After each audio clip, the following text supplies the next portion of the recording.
Sicily, 1863. A circle of men stands in a dark cave carved into volcanic rock.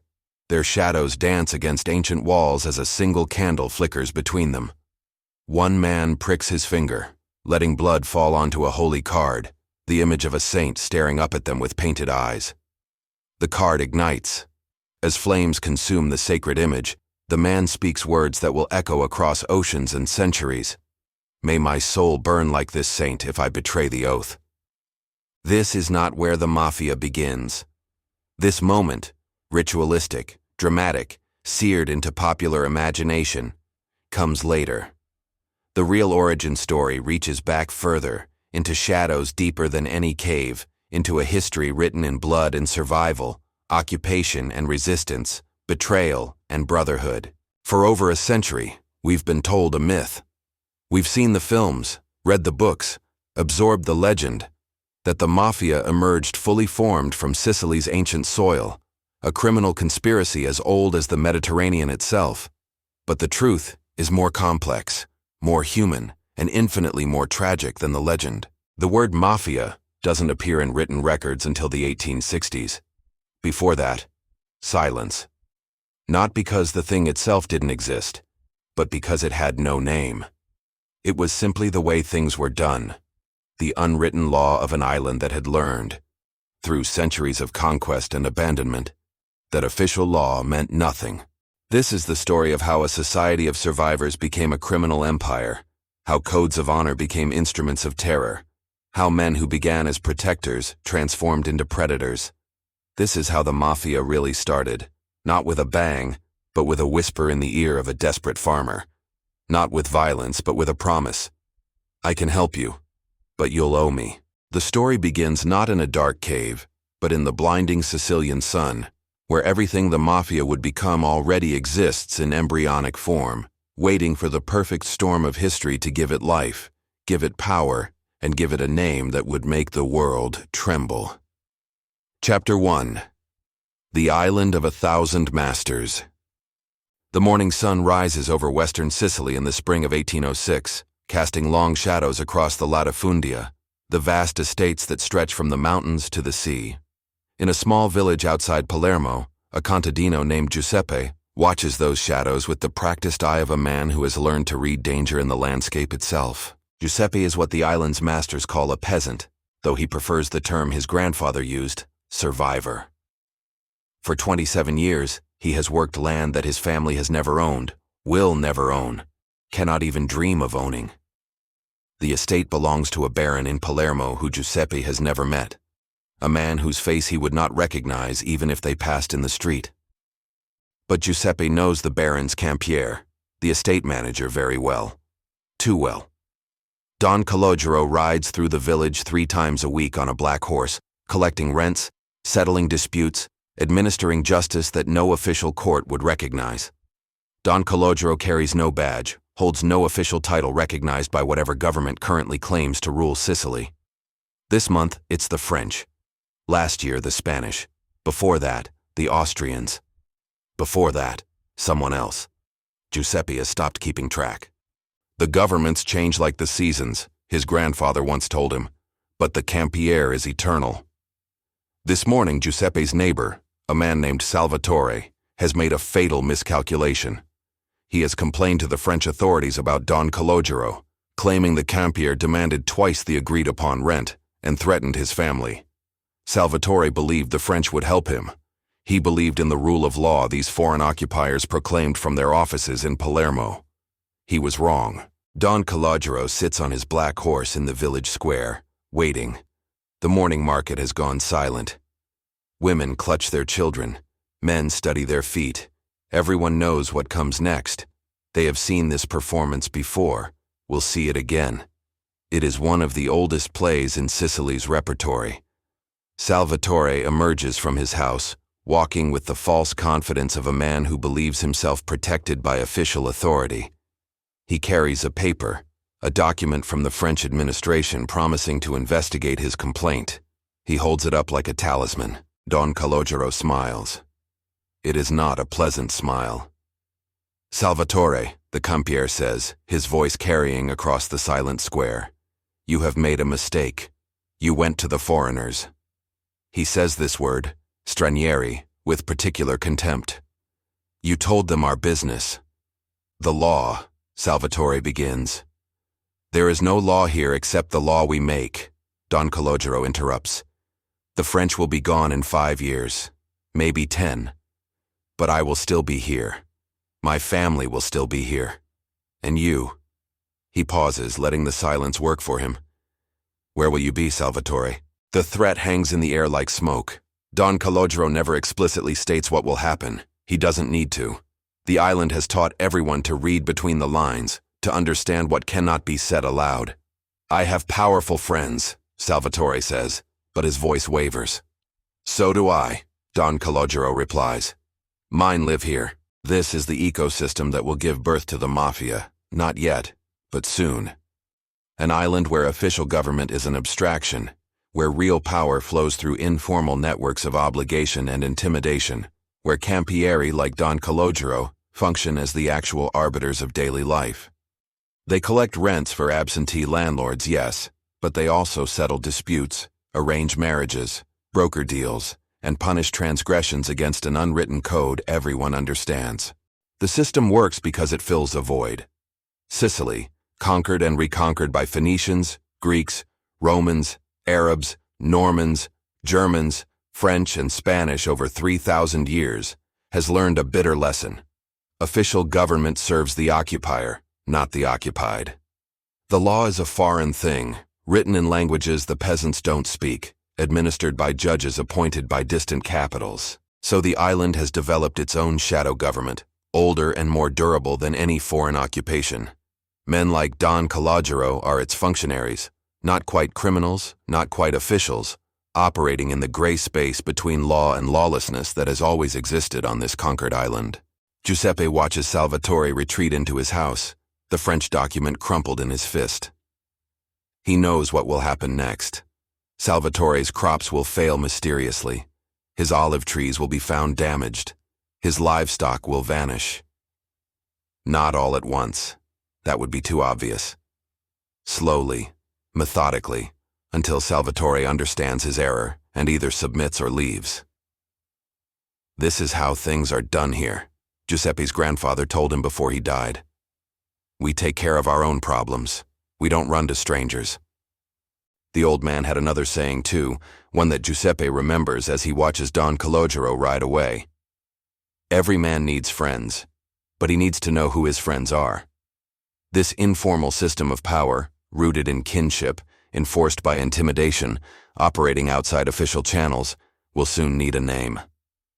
In a few decades, as Sicily enters the modern world, as the island finally governs itself, as men like Don Calogero transform from estate managers into something darker and more powerful, this nameless thing will acquire an identity. But in 1806 it is simply the way things work.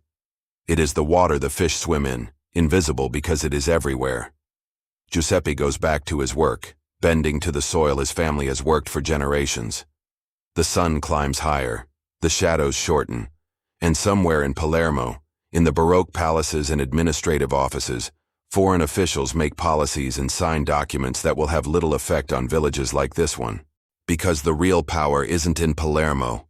It's here, on a black horse, collecting rents and settling scores according to an ancient, unwritten law that predates any government and will outlast them all. The seed has been planted. Soon, it will grow into something the world will fear. Chapter 2. The Brotherhood of Necessity. Palermo, 1820.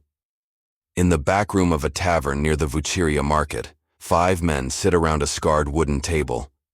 The air is thick with tobacco smoke and tension. Outside, the sounds of the market. Vendors shouting, carts rattling across cobblestones, the eternal noise of a city that has been buying and selling for 3,000 years, provide cover for their conversation. These men are not criminals. Not yet. They are citrus merchants, men who have built modest fortunes exporting lemons and oranges to the markets of Northern Europe. But their success has created a problem. They have something worth stealing, and Sicily offers little protection to men with something worth stealing. The oldest of them, Don Antonino Giamona, speaks first. He is 43, with the weather-beaten face of a man who began his life in the groves and never forgot where he came from. "Last week, brigands stopped 3 of my carts on the road to Messina," he says. "They took everything. The drivers were beaten. One may lose his eye." He pauses, letting the weight of this settle. "I went to the police. They wrote a report. They promised to investigate. That was 6 days ago. Nothing." Oh. The others nod. They have similar stories. Sicily in 1820 is a dangerous place for men of commerce. The island is technically part of the Kingdom of the Two Sicilies, ruled from Naples by the Bourbon monarchy. But royal authority extends only as far as the city walls. Beyond Palermo, beyond Messina, beyond the few garrisoned towns, the countryside belongs to brigands, outlaws who hide in the mountains and prey on travelers. The police, such as they exist, are underpaid, undermanned, and often indifferent. Many are corrupt. Some are in league with the brigands themselves. A merchant who loses a shipment to bandits cannot count on official justice. He must find his own solutions. "We need protection," says another man, Salvatore Marino. "Real protection, not papers and promises." "What are you suggesting?" asks a younger merchant named Paolo. Don Antonino leans forward. "I have a cousin. He works as a campiere on the Malaspina estate. Strong man, respected. He knows people. Gardeners, field guards, men who know the roads and the mountains. Men who know how to discourage problems."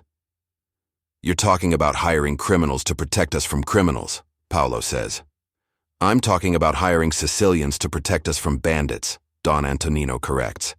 "Men who live here, men who have families here, men who understand that protecting us protects their own interests." This is the crucial innovation, the moment when the proto-mafia begins to coalesce into something more organized.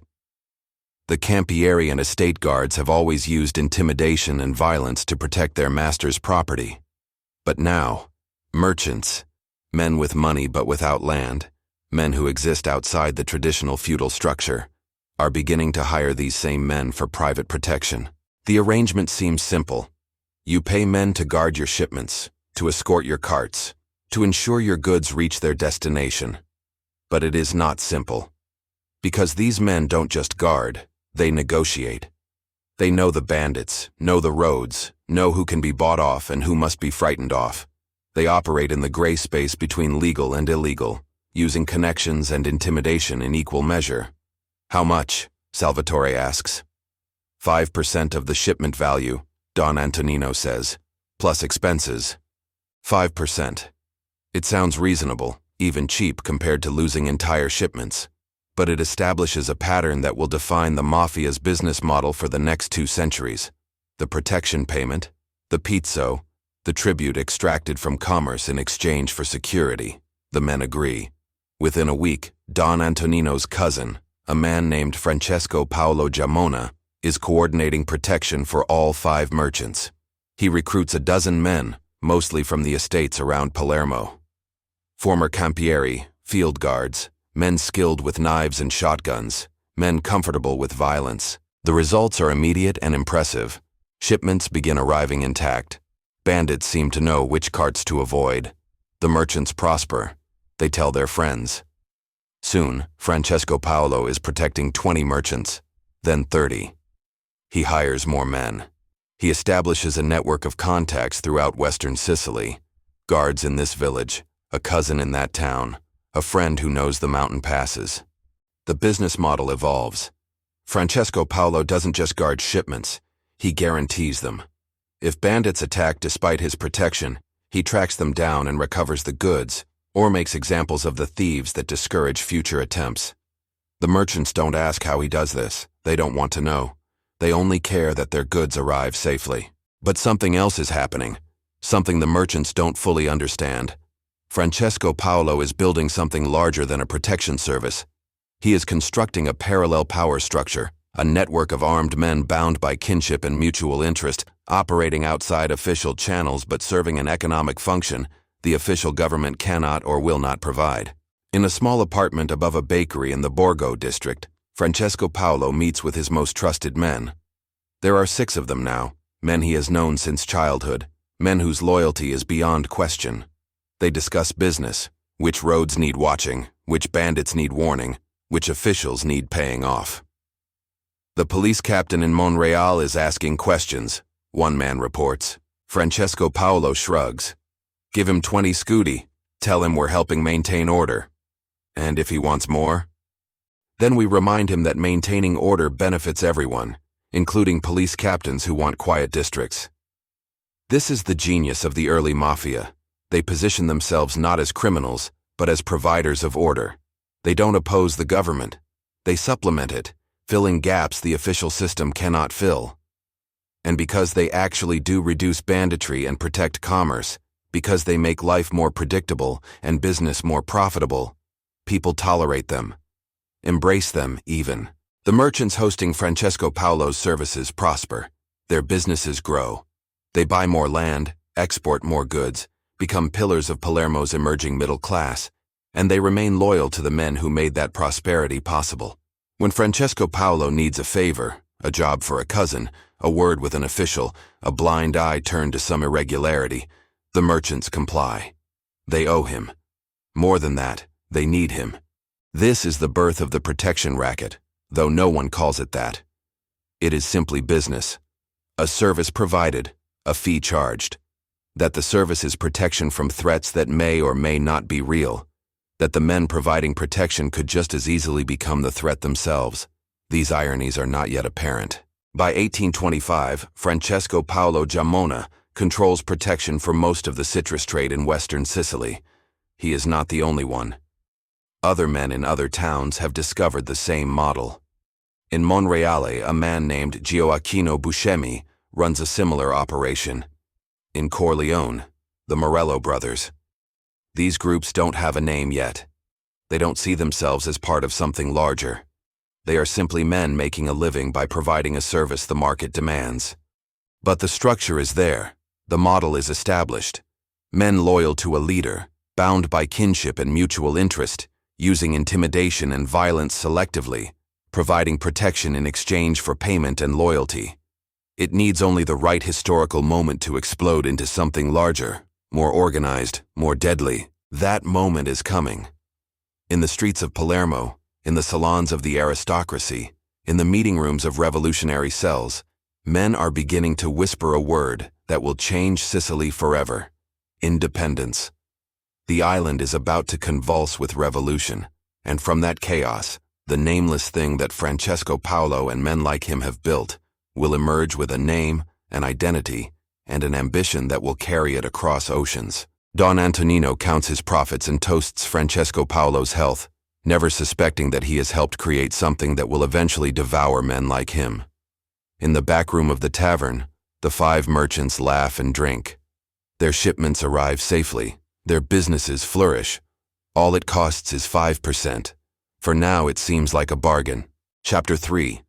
The word that named the Shadow Palermo, April 1860. The city holds its breath. In cafes and drawing rooms, on street corners and in the courtyards of palaces, everyone speaks in whispers.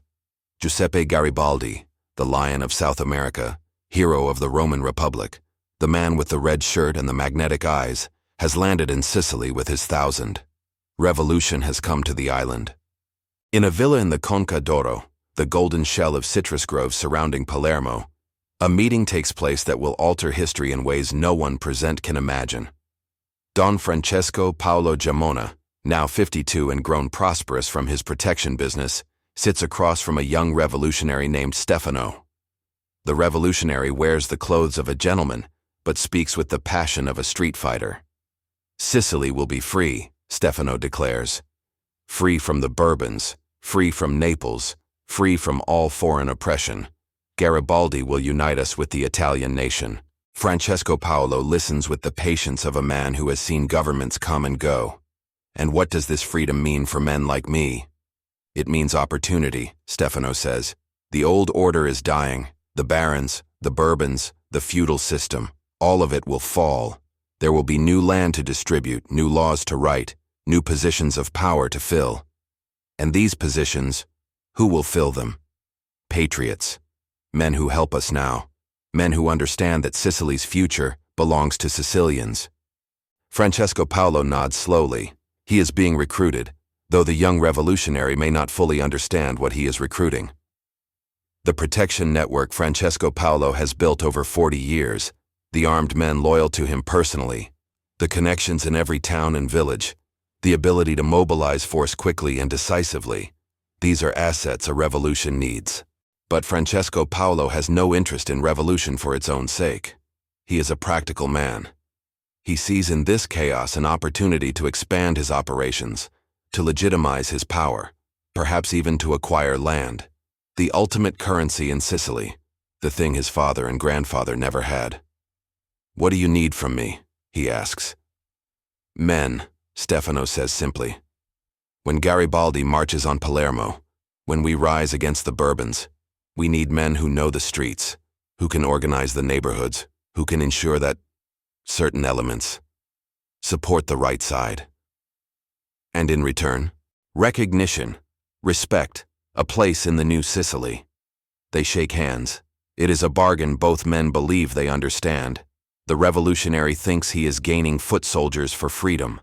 The protection boss thinks he is buying influence in whatever government emerges from the chaos. Neither fully grasps that they are creating something entirely new, a fusion of revolutionary legitimacy and criminal organization that will define the Mafia's relationship with Italian politics for the next century and a half. On May 27, 1860, Garibaldi's forces attack Palermo. The city erupts. Barricades appear in the streets. Bourbon soldiers fire on crowds. The revolt spreads from neighborhood to neighborhood with suspicious speed and organization. Stefano congratulates himself on the people's revolutionary spirit. He doesn't notice the men in workers' clothes who seem to know exactly which streets to block, which officials to intimidate, which neighborhoods to mobilize. Francesco Paolo watches from his villa as the city tears itself apart. His men move through the chaos like ghosts, invisible yet instrumental. They don't fight the Bourbons directly. That's for the romantic revolutionaries, the idealists who believe in flags and anthems. Francesco Paolo's men do something more valuable. They control territory, manage the mob, ensure that certain warehouses don't get looted while others do, that certain officials flee while others are arrested. When the smoke clears and Garibaldi enters Palermo in triumph, Francesco Paolo has expanded his influence considerably. The old Bourbon officials are gone. The new revolutionary government is grateful to men who helped secure victory. And in the confusion of regime change, Francesco Paolo and men like him across Sicily quietly assume positions of power. They become mayors of small towns. They get appointed to positions managing former royal estates. They serve as unofficial advisors to Garibaldi's administrators. The revolutionaries believe they are empowering local patriots. They are actually empowering a shadow government that predates the revolution and will survive it. But something else emerges from the revolution. Something unexpected. A name. In September 1862, a play opens in Palermo. It is called I Mafiosi di la Vicaria, the Mafiosi of the Vicaria prison. Written by Giuseppe Rizzotto and Gaspare Mosca, it depicts the lives of criminals in Palermo's notorious prison.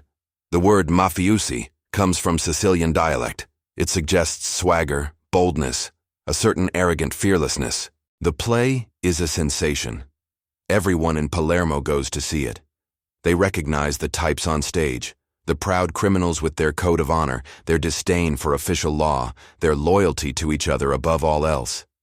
The word mafiosi begins appearing in conversations, in newspapers, in police reports. By 1865, the Prefect of Palermo is writing official reports about La Mafia, using the word to describe the networks of criminals and protection bosses who seem to operate with impunity in western Sicily. The government in the new Italian capital has a name for the problem they're beginning to recognize. Sicily is not being governed by the official administration, but by something older and more durable, the Mafia. Francesco Paolo reads about himself in the newspapers. The journalists describe Mafia bosses, controlling the citrus trade, dominating the countryside, corrupting local government. He finds it amusing. He has simply continued doing what he has always done, providing protection, mediating disputes, ensuring order.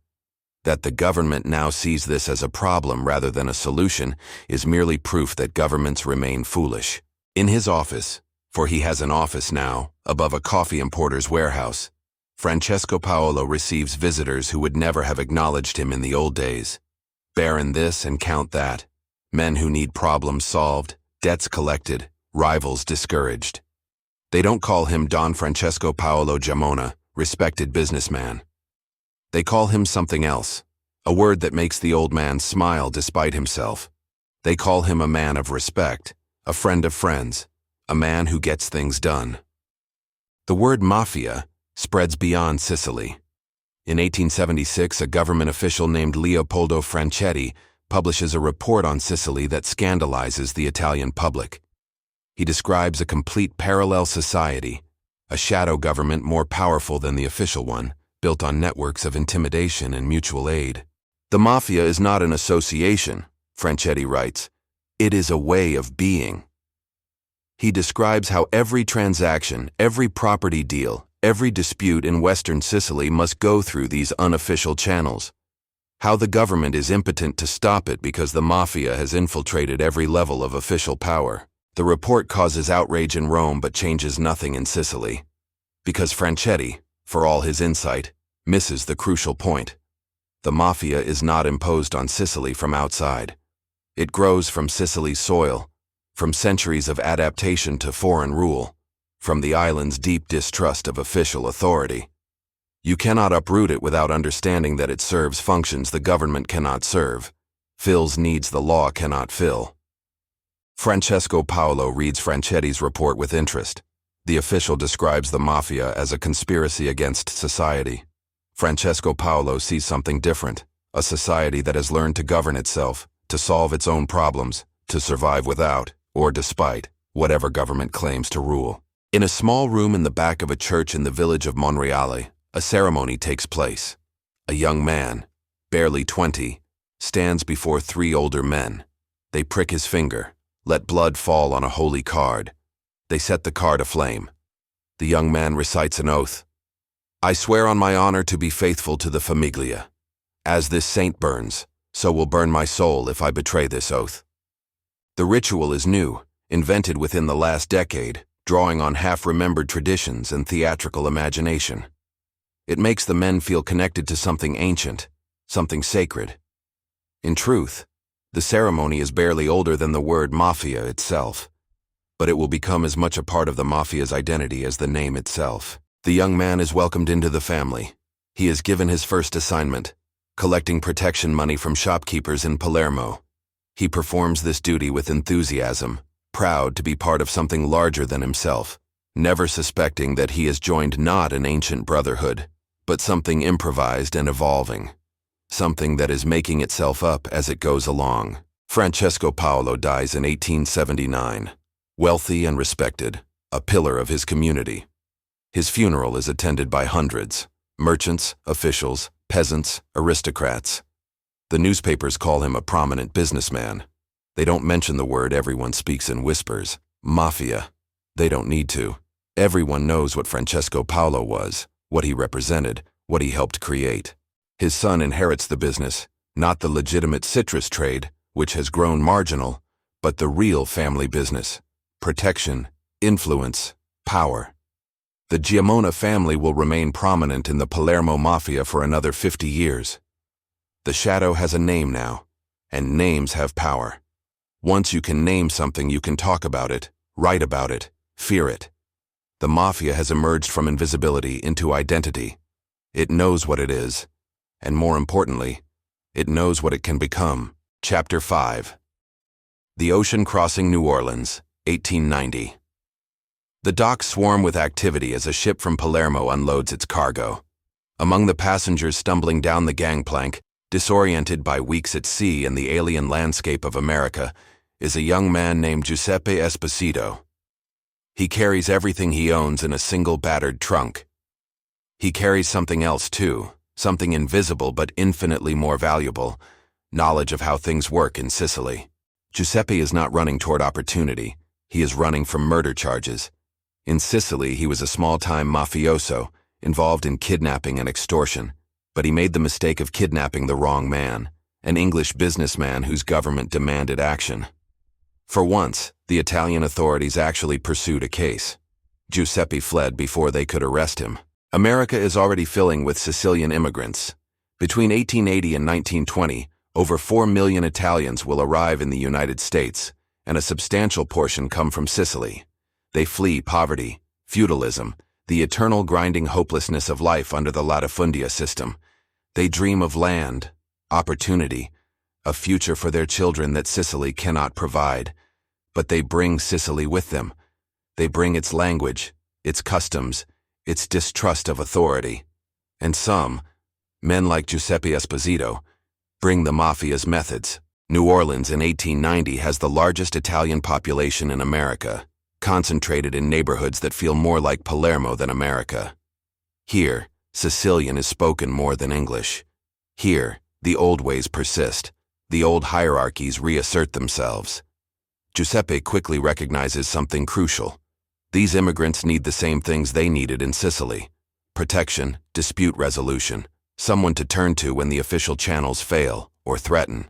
The Irish and Germans who preceded the Italians have their own power structures, their own political machines, their own ways of organizing and protecting their communities. The Italians, arriving later and poorer, find themselves at the bottom of America's hierarchy. The police don't protect them. Often the police are their oppressors, seeing all Italians as criminals or anarchists. The courts don't serve them. Most speak no English, understand nothing of American law. So they turn to men like Giuseppe Esposito, men who understand the old ways, who can mediate disputes in the familiar manner, who can provide the same services the mafia provided in Sicily: protection, for a price. Giuseppe begins modestly. He settles a dispute between two fruit vendors over territory. He helps a widow recover money her husband lent before his death. He provides muscle to intimidate a landlord gouging Italian tenants. Word spreads. Giuseppe Esposito is a man who gets things done, who understands rispetto, who operates by the code everyone from Sicily understands. Within 2 years, Giuseppe controls the Italian waterfront labor. Sicilian workers who want jobs loading and unloading ships must pay him for the privilege. Store owners pay him protection money. Not openly, not officially, but everyone understands the arrangement. Giuseppe has recreated in New Orleans the same system that worked in Palermo. But America is not Sicily. The power structures are different, more fluid, but also more violent. Giuseppe competes not just with other Italian gangs but with Irish political machines that have controlled the city for decades. In October 1890, this competition erupts into open warfare. The New Orleans police chief David Hennessy begins investigating Italian crime. He is building a case against Giuseppe and other prominent Italian criminals. On the evening of October 15th, as Hennessy walks home, gunmen ambush him. They fire from the shadows. Multiple shooters, a coordinated attack. Hennessy falls mortally wounded. As he dies, witnesses claim Hennessy whispers, "The Dagos did it." The city explodes. Police round up hundreds of Italians.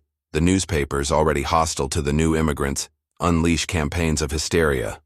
The word mafia appears in American newspapers for the first time, not as a specific organization but as a vague conspiracy. A foreign evil imported from Sicily to corrupt America.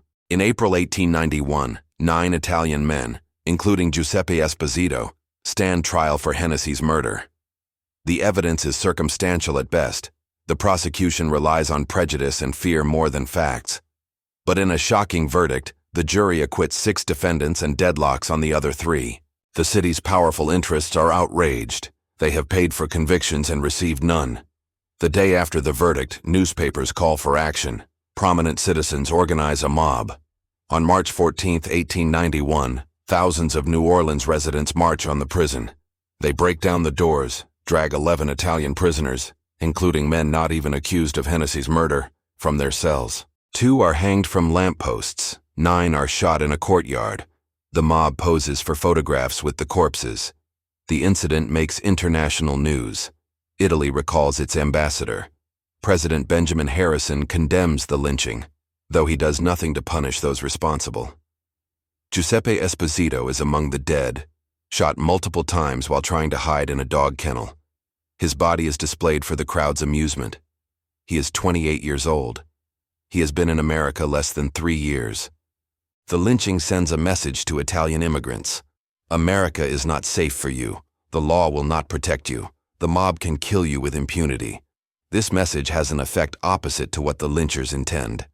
Instead of driving Italians away from criminal organization, it drives them toward it. If the law won't protect them, if the police see them all as criminals anyway, then they need their own structures, their own justice, their own power. In New York, where Italian immigration is exploding, a young man named Ignazio Saietta, who will later be known as Lupo the Wolf, reads about the New Orleans lynching. He is 18 years old, recently arrived from Sicily, already involved in extortion and intimidation. The lesson he takes from New Orleans is simple.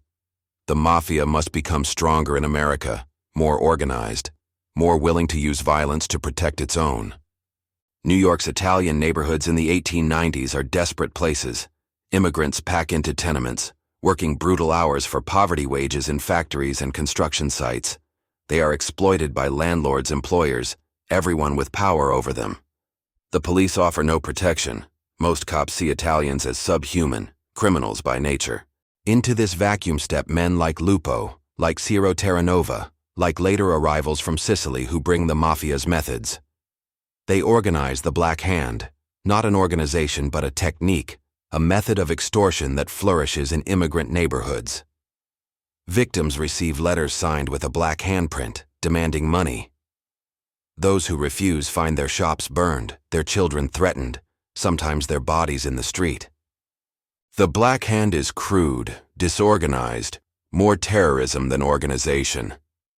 But it represents the mafia's first foothold in America, the beginning of a transformation that will eventually create something more powerful than anything that existed in Sicily. In 1903, a man arrives in New York who will accelerate this transformation. His name is Vito Cascioferro, Don Vito, the man who organized the Sicilian Mafia's rules in the 1890s. He is fleeing murder charges in Sicily, but he is also on a mission. He has been sent by the Sicilian Mafia to assess the situation in America, to see if their organization can be transplanted across the ocean. Don Vito spends 3 years in New York. He is appalled by what he finds. The Black Hand operators are crude thugs, he believes, lacking the sophistication and honor of the Sicilian Mafia. They prey randomly on their own people. They have no organization, no rules, no code beyond naked extortion. But Don Vito also sees opportunity. The Italian population in America is growing explosively. By 1910, there will be over 2 million Italian immigrants in the United States. Most are law-abiding, desperate to build better lives. But some, the ambitious, the ruthless, the men who understand that America's chaos creates opportunities for those willing to seize them. These men are potential recruits. Don Vito begins organizing. He meets with Black Hand operators, convinces some to work together rather than competing. He introduces Sicilian methods, the emphasis on honor and loyalty, the careful cultivation of political connections, the preference for subtle intimidation over crude violence. He plants seeds that will grow into the American Mafia. In a cafe in Little Italy, Don Vito meets with a dozen young Italian criminals. He tells them stories of Sicily, of the Mafia's power and reach, of how organization triumphs over chaos. He speaks of respect, of families bound by oath, of a code that elevates them above common criminals. In Sicily, he tells them, we are not just criminals. We are men of honor. We protect our communities. We maintain order. The government fears us because we are more effective than they are. This is what you can build here. Not just money, power, respect. A place at the table when decisions are made. The young men listen, entranced. They have grown up as despised immigrants, invisible to American power structures. Don Vito is offering them something more than wealth. He is offering them identity, purpose, a code that gives meaning to violence. One young man in particular catches Don Vito's attention. His name is Giuseppe Masseria, called Joe by the Americans, but Giuseppe by his Sicilian friends. He is 22, thick-bodied and brutal, not intelligent, but cunning. Don Vito recognizes the type, a soldier, not a leader, but a valuable soldier, loyal, fearless, willing to do what needs doing. You have potential, Don Vito tells Giuseppe. But you need to think larger, not just money from frightened shopkeepers. Real business, legitimate and illegitimate working together. Protection, yes, but also labor unions, construction contracts, political influence. The mafia in Sicily controls islands. The mafia in America can control cities. Giuseppe nods, absorbing this vision of criminal possibility. He will remember this conversation.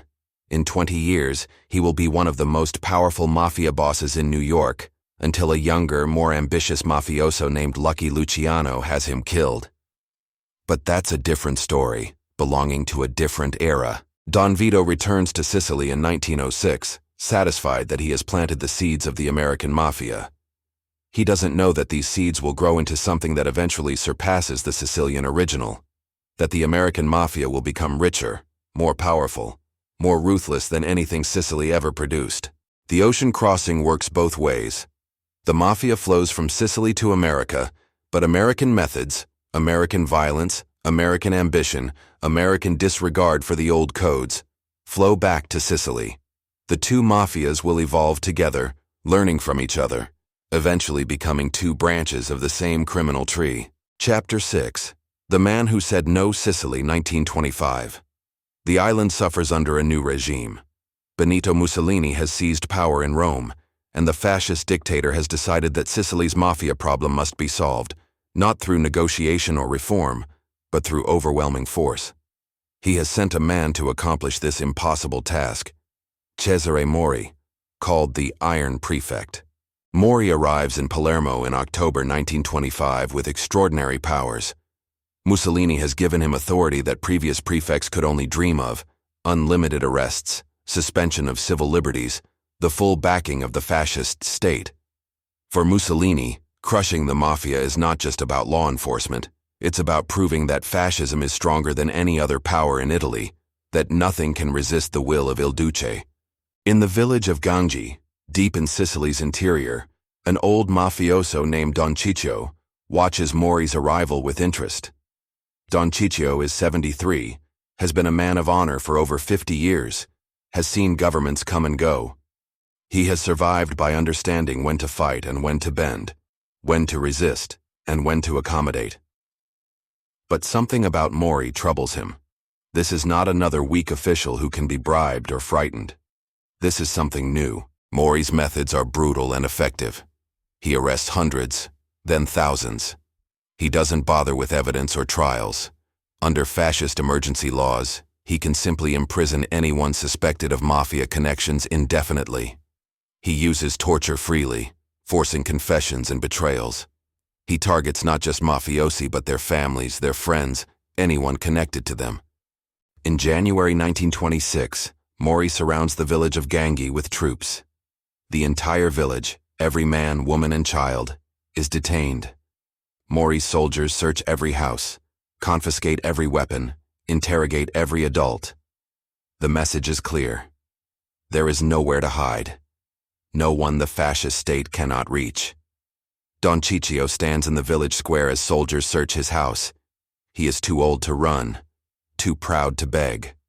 He watches with the stoic acceptance of a man who has always known this day might come. When the soldiers drag him to Mori's headquarters, he walks with dignity, refusing to show fear. Mori sits behind a desk in the commandeered town hall. He is 53, gray-haired, with the cold eyes of a man who believes completely in his mission. He has already broken dozens of mafia families, has arrested over 1,000 mafiosi. Many have confessed, have betrayed their former brothers to save themselves. Mori expects Don Ciccio to do the same. "You are Don Ciccio Cuccia," Mori says. It is not a question. "I am Ciccio Cuccia," the old man replies, pointedly omitting the title of respect. "You have been a mafioso for over 50 years. I have been a Sicilian for over 70. Mori smiles thinly. "There is a difference?" "Once, no. Now you force us to choose." This is the tragedy playing out across Sicily. For generations, being Sicilian and being connected to the mafia were almost synonymous. The mafia was simply how Sicily organized itself, how it survived foreign rule. But now Mussolini demands that Sicilians choose, be Italian, which means be fascist, or be mafia. There is no middle ground, no accommodation, no coexistence. Tell me about the mafia's organization, Mori commands. Names, connections, how decisions are made. Don Ciccio is silent. You can save yourself, Mori continues. Cooperate and I can arrange lenient treatment. You're an old man. You could live out your remaining years in relative comfort. Or you can suffer. The choice is yours. Don Ciccio meets Mori's eyes. I have nothing to tell you. Everyone tells me eventually, Mori says.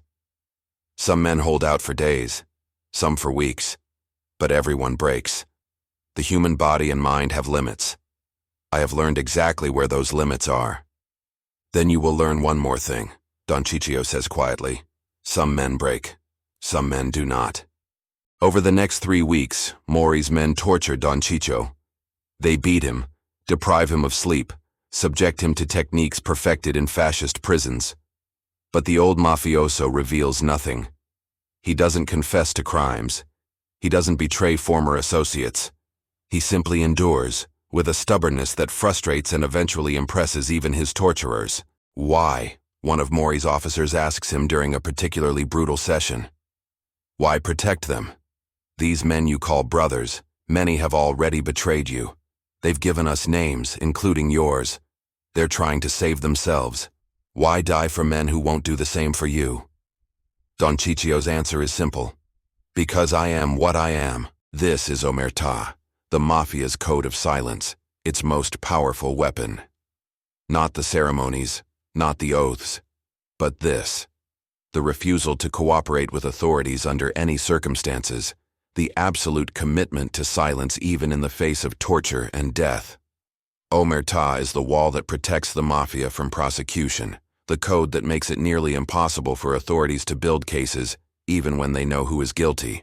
But Mori is breaking through that wall. Under fascist rule, with unlimited power to arrest and torture, with the ability to imprison entire families, Mori is doing what no Italian government has done before. He is actually destroying the mafia's power structure. By 1927, Mori has arrested over 11,000 people. He has executed dozens without trial, imprisoned hundreds for life, sent thousands into internal exile. The mafia's leadership is decimated. The protection rackets collapse. The system that has governed Sicily for over a century is in ruins. Don Ciccio dies in prison in 1928, never having broken omertà. But he is one of the few. Most mafiosi, faced with Mori's methods, choose survival over honor. They confess, betray, cooperate. The old codes prove less durable than the myth suggested. When the state is willing to use unlimited violence, when torture is systematic rather than occasional, when there is no hope of escape or redemption, most men break. In America, Sicilian immigrants read newspaper accounts of Mori's campaign with horror. Many have relatives imprisoned or killed. Some of the most powerful American mafiosi are refugees from Mori's crackdown, men like Carlo Gambino, Joseph Bonanno, Gaetano Lucchesi, who flee Sicily in the late 1920s and bring their experience and connections to New York. In a social club in Brooklyn, Giuseppe Masseria, now called Joe the Boss, one of New York's most powerful mafia leaders, discusses the situation with younger mafiosi. Among them is a rising star named Salvatore Lucania, better known by his American name, Lucky Luciano. Mussolini is destroying them, Joe the Boss says, shaking his head. The old families, the men of respect, finished. Because they're stuck in the old ways, Lucky Luciano responds. He is 30 years old, born in Sicily but raised in New York, fluent in both Sicilian tradition and American innovation. They think honor and silence are enough. Mori proves they're not. You saying omertà doesn't matter? Another mafioso asks, offended. I'm saying it's not enough, Lucky clarifies. We need political protection. We need judges and politicians we own, not just fear. We need to be part of the system, not outside it. The Sicilian Mafia stayed pure. No cooperation with government, no compromise. That worked when the government was weak.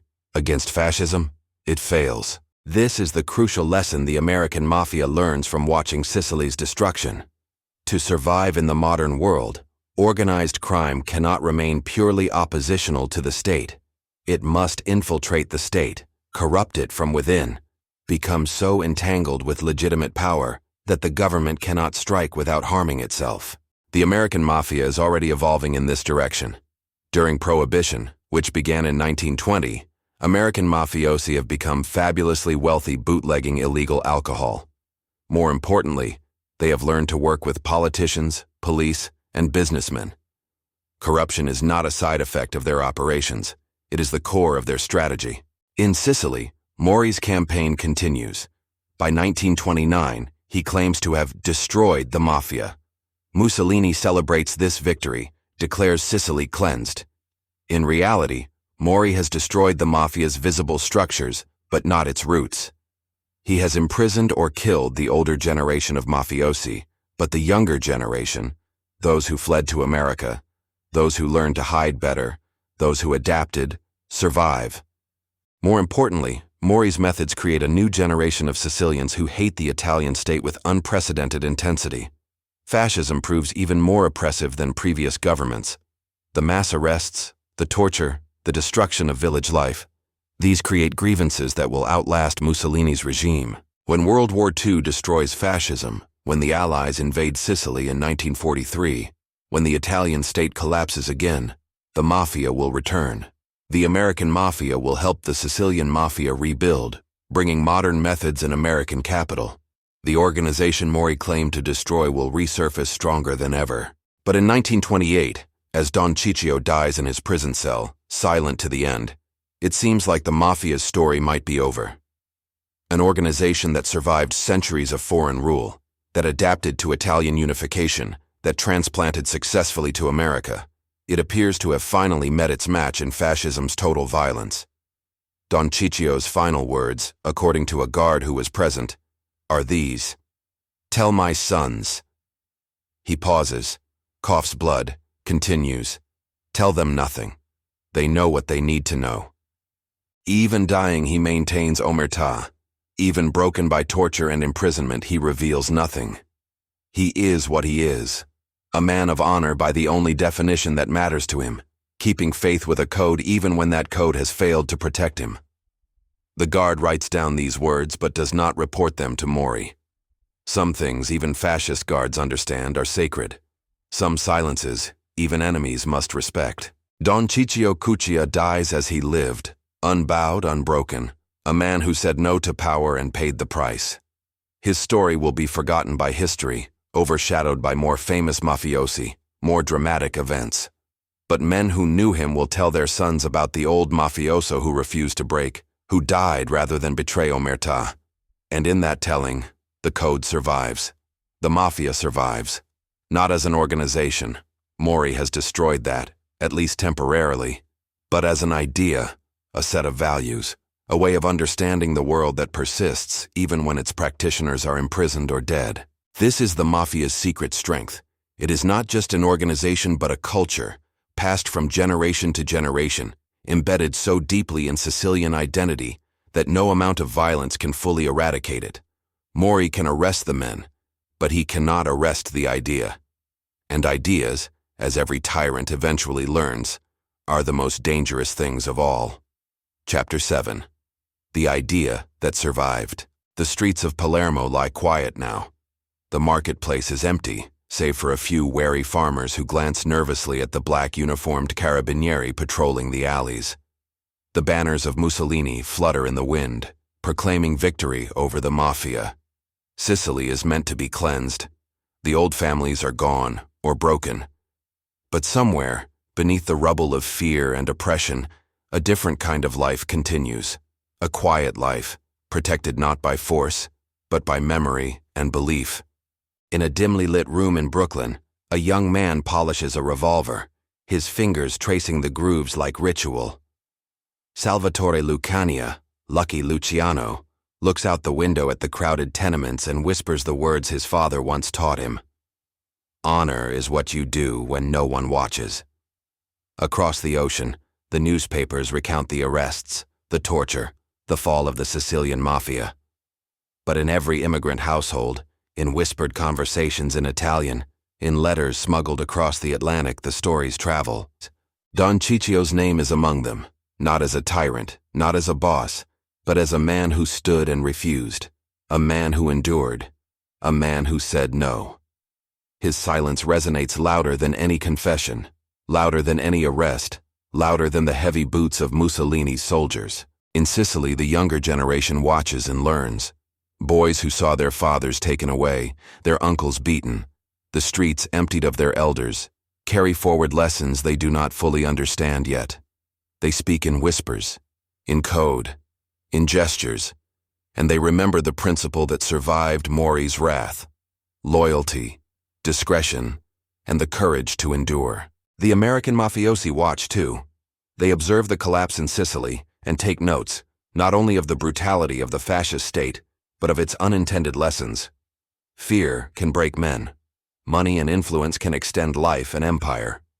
Violence alone is not enough to rule. You must bend the system to your advantage. You must work the law from within, not just around it. Luciano and his peers begin to build something new, an American mafia that is informed by Sicilian tradition, but adapted for a new land, a new world of skyscrapers, speakeasies, and corruptible officials. They integrate, they bribe, they influence. They take the lessons of survival from Don Ciccio and apply them to strategy. Omertà becomes less a relic of rural Sicily and more a weapon for urban empire. Meanwhile, Sicily is not dead. It simmers beneath the surface like embers beneath ashes. Families who survived Mori's campaign, who fled to Italy's mainland or the Americas, maintain their networks. Letters, clandestine meetings, and carefully placed allies in local towns ensure that the knowledge, the code, and the culture endure. The mafia has no formal headquarters, no flag, no central command, but it has a culture that spreads invisibly, silently, like a virus. By the 1930s, the American and Sicilian mafias are linked in ways unseen by outsiders. The Sicilian traditions of honor, loyalty, and discretion become entwined with the American focus on profit, influence, and organization. Prohibition has already demonstrated the power of wealth in shaping law enforcement and politics. Now, the lessons from Mori's destruction reinforce a new model: survival through strategy, not brute force alone. Even Mussolini's triumph is temporary. The fascist regime will crumble, the Allied forces will invade, and Sicily will again be unstable. Into that vacuum, the mafia re-enters quietly, rebuilt by those who survived, strengthened by the lessons of near annihilation, and connected to the resources and experience of American crime networks. The cycle of destruction and resurgence becomes part of the story, proof that the organization is more than men, more than families, more than violence. It is an idea that cannot be killed, not be. In the heart of Palermo, a young man picks up a ledger his grandfather left behind. Names, debts, favors, and obligations are recorded in a careful hand. The older generation is gone, but the system remains. He studies it, memorizes it, and begins to understand his place in a chain that stretches back centuries. The mafia is no longer merely about survival, it is about continuity, identity, and influence. Don Ciccio may have died in prison, alone and unyielding, but his life and death leave a lesson etched into the core of Sicilian culture. Some principles are more enduring than power. Some codes outlast empires. Omertà, loyalty, honor. These are stronger than guns, stronger than arrests, stronger than the might of any government. Across the Atlantic in New York, the men who fled Mori's terror or who learned of it through letters, newspapers, and family stories build empires on the foundation laid by those who endured. They adapt the lessons of survival to a new land, creating an organization that is smarter, more cunning, and more deeply embedded in society than the one Mori tried to destroy. And so, the mafia survives, not because of fear alone, not because of brutality, not because of tradition, but because it is an idea. It is a method of life, a set of values, a code of silence and loyalty that cannot be fully eradicated. It can be attacked, it can be suppressed, it can be hidden, but it cannot be killed. The men of Sicily, the descendants of Don Ciccio and his generation, carry it forward. They carry the knowledge that honor sometimes demands silence, that loyalty sometimes demands sacrifice, and that survival often demands cunning. In cities across the world, in shadows and in whispers, the mafia endures. Centuries of foreign rule, invasions, unification, and fascist oppression could not destroy it. One man in a prison cell could not break it. And as long as there are those willing to uphold its code, the mafia will continue, not merely as an organization, but as a living, breathing idea. It began in the hills of Sicily under foreign rule, evolved under the sun-baked lawlessness of villages, survived wars, revolutions, and dictators, and crossed oceans to thrive in new worlds. The mafia's strength has always been its culture, its resilience, and the people who understand that some things, honor, loyalty, omertà, are eternal. And that is how the mafia really started, how it survived, and why it continues to shape the world long after men like Don Ciccio are gone.